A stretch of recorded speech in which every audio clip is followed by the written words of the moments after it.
Hello guys, स्वागत है आपका केमिस्ट्री क्लासेस में। चलिए आज देखते हैं नेक्स्ट टॉपिक ईथर। अगला टॉपिक है ईथर। अब ईथर के बारे में मुख्य रूप से आपको इसमें पढ़ना die ethyl ether CH3 CH2O CH2 CH3 यही पढ़ना है। Die ethyl ether, die ethyl ether, ये डाई एथिल ईथर आपको पढ़ना है मुख्य रूप से। तो सबसे पहले ईथर के बारे में हम जनरल IPSC नाम पढ़ लेते हैं। उसके बाद इसके बारे में प्रिपरेशन, प्रॉपर्टी एंड यूजेस देखेंगे। तो ईथर का सामान्य सूत्र होता है सामान्य सूत्र ROR', ये सामान्य सूत्र है। और इसका नामकरण कैसे करेंगे? नामकरण एल्कॉक्सी एल्केन, इसका नामकरण करने के लिए एल्कॉक्सी एल्केन। अब इसमें नोट करेंगे, नोट क्या करना है कि ये ऑक्सी शब्द हम किस में लगाएंगे। दो एल्केन है, देखिए एल के यहाँ पर भी है, एल के यहाँ पर भी है। तो एक में इन लगा हुआ है, एक में ऑक्सी लगा हुआ है। तो ऑक्सी शब्द किस में लगाएंगे? देखिए न्यून कार्बन श्रृंखला वाले में, जो न्यून कार्बन श्रृंखला होगी, न्यून कार्बन श्रृंखला वाले में ऑक्सी शब्द जोड़ेंगे। कहने का मतलब यह है कि इसमें दो श्रृंखला होगी कार्बन की, या तो दोनों तरफ कार्बनों की संख्या बराबर होगी दोनों श्रृंखला में, या तो एक में कम होगी या तो एक में ज्यादा होगी। तो जिसमें कम होगी, न्यून का मतलब क्या होता है? कम। जिसमें कम कार्बन होंगे उसी में हम ऑक्सी शब्द जोड़ देंगे। अब एग्जाम्पल देखिए, एग्जाम्पल के माध्यम से आपको अच्छे से समझ में आएगा। जैसे सबसे छोटा ईथर, ये है dimethyl ether, dimethyl ether. IPSC नाम लिखेंगे, ये तो साधारण नाम हो गया। IPSC नाम लिखेंगे एल्कॉक्सी एल्केन। तो देखिए एक तरफ एक कार्बन, दूसरी तरफ भी एक कार्बन, कार्बनों की संख्या क्या है? इक्वल है, दोनों तरफ कार्बन बराबर है। तो एक कार्बन के लिए लगता है मेथ, इसी में ऑक्सी जोड़ देंगे मेथॉक्सी, और दूसरे कार्बन का मेथेन, एल्केन का हो जाएगा मेथेन। तो इसका IPSC नाम क्या हो गया? Methoxy methane. दूसरा एग्जांपल देखिए CH3 CH2O CH2 CH3। इसमें भी देखिए दोनों तरफ कार्बनों की संख्या बराबर है, तो इसका नाम लिख देंगे एथॉक्सी एथेन, एथॉक्सी एथेन। एक तरफ कम कर दें, एक तरफ ज्यादा कर दें। देखिए अब इसमें कंफ्यूजन होता है कि किसमें ऑक्सी शब्द जोड़े। तो ये देखिए नोट, यही आपका काम देगा। ये नोट आपको याद रखना है, क्या रखना है कि न्यून वाले, न्यून कौन है? ये है। इसमें कम है तो कम होने का मतलब इसमें न्यून है। अब न्यून है तो इसी में ऑक्सी जोड़ेगा, ये हो जाएगा मेथॉक्सी। क्या हो जाएगा? मेथॉक्सी। और दो कार्बन का एल्केन का हो जाएगा एथेन, एथॉक्सी एथेन। और एग्जांपल देखिए,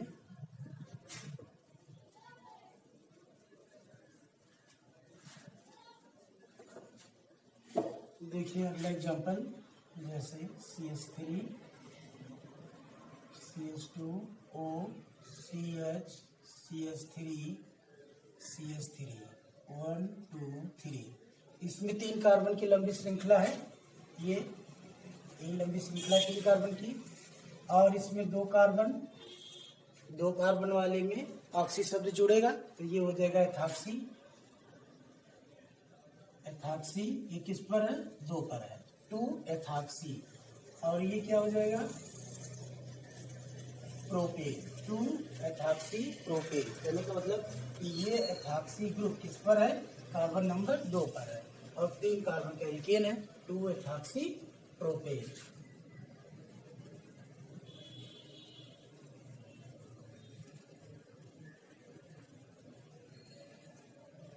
इसमें देखिए मेथॉक्सी हो जाएगा, किस पर है? 2 पर है, 2 मेथॉक्सी प्रोपेन, 2 मेथॉक्सी प्रोपेन। तो ये आपका नॉमेनक्लेचर था, IPSC नॉमेनक्लेचर। चलिए इसको एक्सरसाइज लिख लीजिए, आप लोग कर लीजिएगा। उसके बाद प्रिपरेशन पढ़ाते हैं आप लोगों को।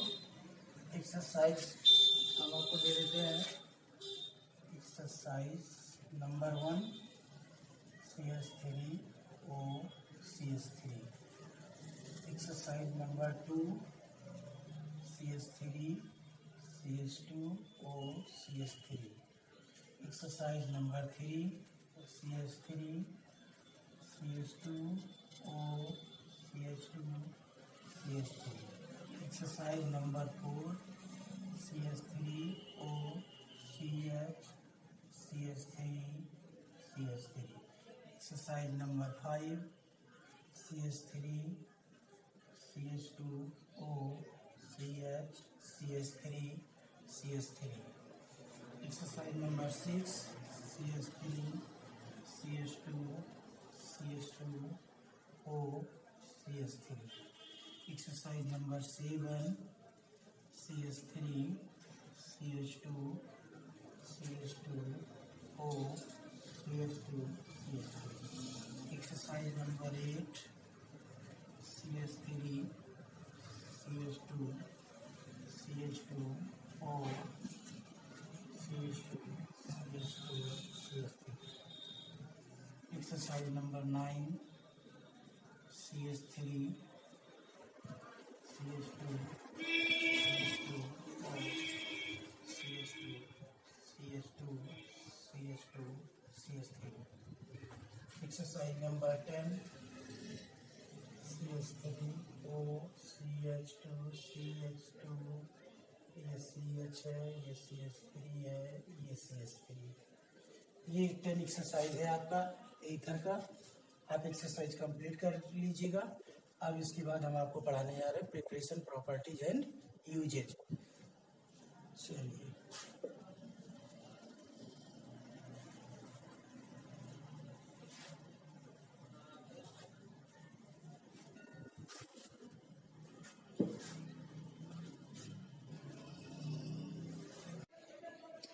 ईथर देखिए बनाने की विधियां इसमें पढ़ेंगे। सबसे पहले तो बनाने की विधियां पढ़ने से पहले आप नोट देख लीजिए। नोट क्या है कि ईथर जो होते हैं मुख्य रूप से शुष्क एल्कोहल होते हैं। शुष्क माने सूखा।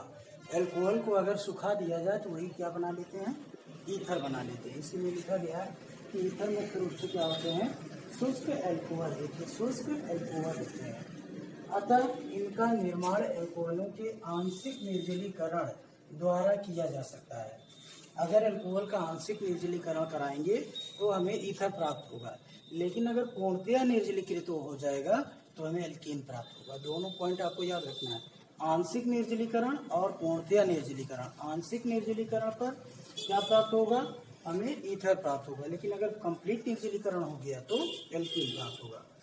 ईथर एल्कोहल की वे सभी अभिक्रियाएं देते हैं। ईथर जो है एल्कोहल की वो सभी अभिक्रियाएं देते हैं जिसमें एल्कोहल का निर्जलीकरण होता है, क्योंकि पहले ही आपको बताया जा चुका है ईथर क्या होते हैं, शुष्क एल्कोहल होते हैं।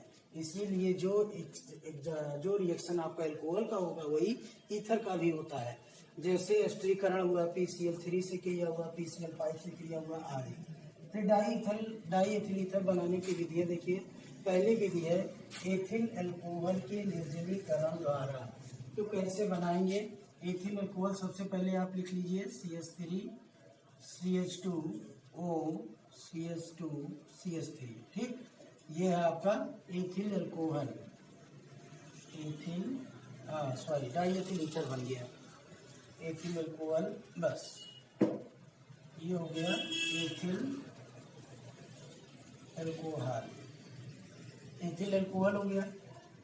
इसके 2 मॉलिक्यूल लेने हैं, क्योंकि डाईएथिल ईथर में 2 मॉलिक्यूल होता है। देखिए एक मॉलिक्यूल ये है और एक मॉलिक्यूल ये है, इसको 2 गुना कर देंगे। अब इसका आंशिक निर्जलीकरण कराना है तो हम यहाँ लगा देंगे कंसंट्रेट H2SO4। ये क्या है, ये निर्जली कारक है। और टेम्परेचर लगा देंगे 140 अगर यही टेम्परेचर बढ़ा देंगे तब देखिए क्या होगा। अभी नोट करके हम आपको बता रहे हैं। पहले तो एथिल अल्कोहल को कंसंट्रेट H2SO4 की उपस्थिति में 140 सेल्सियस ताप पर गर्म करने पर आपको प्राप्त होगा डाई एथिल ईथर। इसका आंशिक निर्जलीकरण हो जाता है और हमें डाई एथिल ईथर प्राप्त होता है और जल बाहर निकल जाता है। ये देखिए ये मिल गया डाई एथिल ईथर। और यदि यही टेम्परेचर हम इंक्रीज कर दें, CH3 CH2OH, ठीक, इस टेम्परेचर कंसनट्रेट H2SO4 रहेगा, ये तो निर्जली कारक है ही।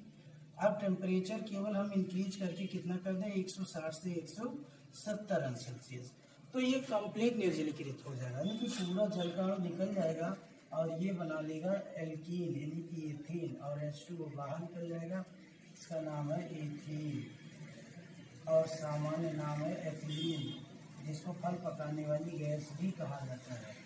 ये एल्कीन प्राप्त हो गया और ये एथिल अल्कोहल। तो दोनों आपको नोट करना है, एथिल अल्कोहल दोनों याद रखना है। अगर 140 अंश सेल्सियस टेम्परेचर लगाएंगे तो डाई एथिल ईथर बनेगा, 160 से 170 लगाएंगे तो एथीन बनेगा। चलिए, इसी को हम अगर यहाँ निर्जली कारक चेंज कर दें तो टेम्परेचर भी बदल जाएगा। चलिए चेंज कर देते हैं।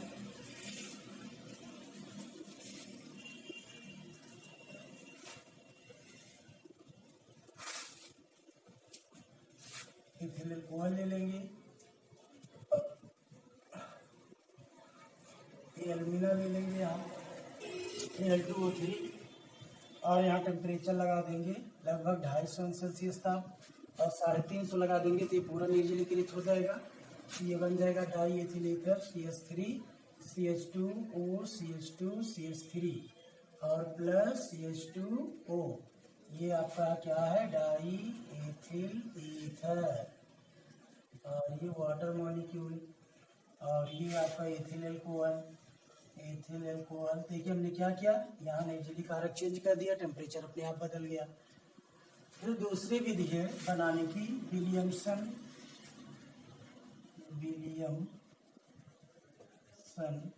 संश्लेषण विधि, विलियमसन संश्लेषण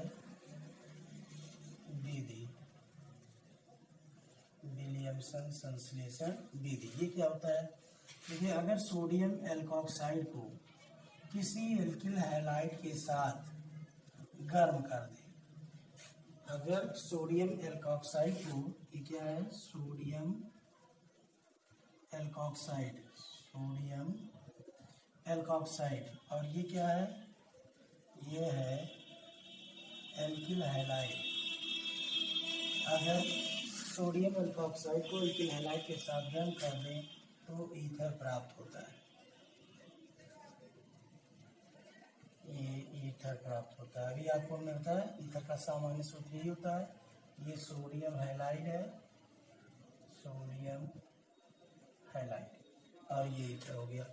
अब आर की वैल्यू रखिए, आप पर्टिकुलर रिएक्शन लिख सकते हैं, और इस प्रकार की क्रिया से या ये विलियमसन संश्लेषण के द्वारा आप सरल और मिश्रित, सरल और मिश्रित दोनों प्रकार के ईथर आप इससे प्राप्त कर सकते हैं, सरल एवं मिश्रित दोनों प्रकार के ईथर इससे प्राप्त होगा। तो आर की वैल्यू, आर क्या है, एल्किल हैलाइड है, एल्किल ग्रुप है, ये एल्किल हैलाइड है, इसमें आर क्या है, एल्किल ग्रुप है, ये भी एल्किल ग्रुप है। तो एल्किल ग्रुप हम ले लेते हैं, जैसे CH3 ले लें, ONe प्लस Cl CH3, तो देखिए ये Cl बाहर हो जाएगा, और कर देंगे बनेगा CH3 CH3 प्लस Na, ये हो गया मेथॉक्सी मीथेन, ठीक, और ये सोडियम मेथॉक्साइड, सोडियम मेथॉक्साइड, और ये है क्लोरोमीथेन,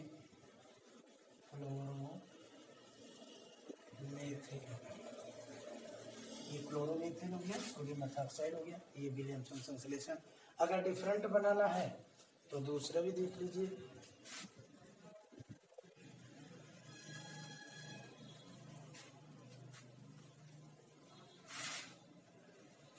यहीं पर आप चेंज कर दीजिए,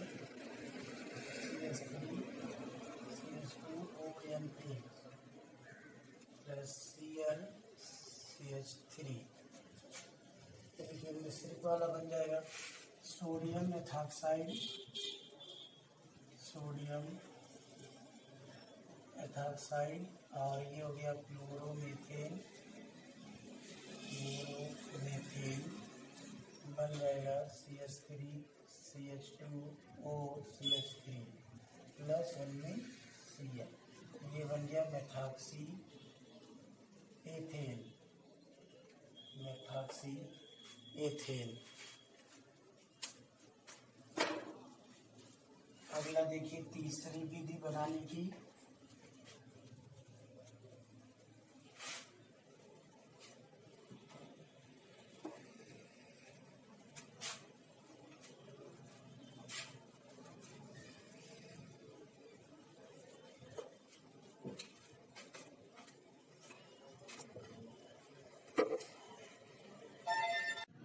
चलिए तीसरी विधि बनाने की देखिए, एल्किल आयोडाइड और शुष्क टॉलन अपकर्मक की क्रिया द्वारा, ये इसी को सिल्वर ऑक्साइड कहते हैं या टॉलन अपकर्मक कहते हैं। तो देखिए दोनों की अपक्रिया कराना है। RI, ये एल्किल आयोडाइड है, एल्किल आयोडाइड, और ये Ag2O, फिर एल्किल आयोडाइड, यानी कि एल्किल आयोडाइड के 2 मॉलिक्यूल लगेंगे, एल्किल आयोडाइड और सिल्वर ऑक्साइड Ag2O। तो देखिए इसकी संरचना सूत्र हम लिख लिए। तो यहाँ पर एक AgI ये निकलेगा, दूसरा AgI ये निकलेगा, और बन जाएगा ROR, यानी कि ईथर बन गया, ईथर और सिल्वर आयोडाइड, सिल्वर आयोडाइड। तो ये एल्किल आयोडाइड और शुष्क Ag2O की क्रिया द्वारा कंप्लीट हो गया। फिर इसका है, अगर हम R के स्थान पे पर्टिकुलर कोई एल्किल ग्रुप रख दें, जैसे यहाँ पर हमने क्या रख दिया, एथिल ग्रुप रख दिया, तो ये एथिल आयोडाइड है, एथिल आयोडाइड, और ये Ag2O दूसरा एथिल आयोडाइड का मॉलिक्यूल, तो बन गया डाई एथिल ईथर, ये आपका, और 2 AgI का प्रेसिपिटेट PPT प्राप्त हो जाएगा अवक्षेप के रूप में। फिर फिजिकल प्रॉपर्टी, भौतिक गुण इसका देखिए क्या क्या है। पहला है कि यह रंगहीन, इसमें कोई रंग नहीं होता, विशिष्ट ईथरीय गंध वाला, रंग तो नहीं होता लेकिन गंध होता है, और वो भी कैसा होता है, विशिष्ट ईथरीय गंध होता है। अत्यंत ज्वलनशील होता है, ये बहुत ज्यादा चलता है, यह जल से हल्का तथा जल में विलेय है, अविलेय है, देखिए, और ये जल से हल्का होता है, यानी कि जल में डालेंगे तो जल की ऊपरी सतह पर ये इकट्ठा हो जाता है, यानी कि जल से हल्का, तथा जल में अविलेय, यानी कि उसमें घुलता नहीं है। इसकी वाष्प सूंघने से बेहोशी आ जाती है, इसीलिए इसका उपयोग निश्चेतक के रूप में किया जाता है। कहने का मतलब जैसे क्लोरोफॉर्म होता है, निश्चेतक के रूप में प्रयोग किया जाता है, सूंघने से बेहोशी आ जाती है, उसी प्रकार ये भी होता है कि इसकी वाष्प पे ज्यादा वाष्प को अगर किसी को सूंघा दिया जाए या सूंघ लिया जाए तो बेहोशी आ जाती है। इसका मतलब कि इसका उपयोग हम निश्चेतक के रूप में कर सकते हैं। फिर रासायनिक गुण में पहला गुण यह लिटमस के प्रति उदासीन होता है, और दूसरा है जल अपघटन। जल अपघटन का मतलब होता है कि जल के साथ इसको तोड़ना या जल के साथ योग कराना। अम्लीय माध्यम में उच्च ताप और उच्च दाब पर अगर इसका जल अपघटन कराया जाता है तो एथिल अल्कोहल के 2 मॉलिक्यूल प्राप्त होते हैं।